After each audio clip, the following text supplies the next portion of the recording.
শিয়ালের চতুরতা। একবার বনের গভীরে এক বিশাল বাঘ তার রাজ্য চড়াচ্ছিল।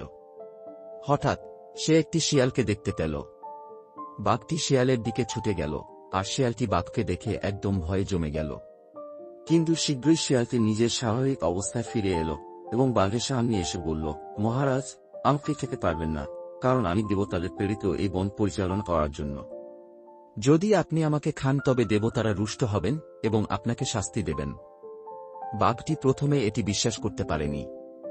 তবে সে এক মুহূর্তের জন্য চিন্তা করে বলল, তোমার কথার কি কোনো প্রমাণ আছে যে তোমাকে দেবতাদের দ্বারা প্রেরিত করা হয়েছে? শিয়ালটি তার চোখ বড় করে বলল, মহারাজ, আপনি যদি আমাকে একটি বৃত্তে বনের মধ্য দিয়ে অনুসরণ করেন তাহলে আপনি প্রমাণ পাবেন। অন্য প্রাণীরা যদি আমাকে দেখে ভয়ে পালিয়ে যায় তবে আপনি বুঝবেন আমি মিথ্যা বলছি না।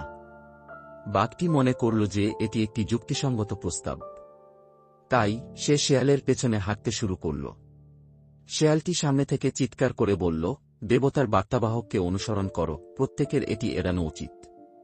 বনের অন্যান্য প্রাণীরা যখন শেয়ালটিকে দেখে তার পিছনে মহিমান্বিত বাঘটিকে দেখতে পেল তখন তারা ভয়ে পালিয়ে গেল। তাদের এমন প্রতিক্রিয়া দেখে বাঘটি নিশ্চিত হল যে শেয়ালটি সত্যিই দেবতাদের প্রেরিত। বাঘটি শেয়ালকে সম্মান দেখিয়ে বলল, তোমার প্রতি আমার সম্মান রইল। তোমাকে আমি আর কোনো ক্ষতি করব না। শেয়ালটি বাঘের থেকে নিরাপদ দূরত্বে থেকে হাসল, কারণ তার চতুরতায় সে নিজের জীবন বাঁচাতে পেরেছিল। এভাবেই শেয়ালটি তার চতুরতা দিয়ে বিপদ থেকে মুক্তি পেল এবং বনের অন্যান্য প্রাণীদের মধ্যে বুদ্ধিমত্তার উদাহরণ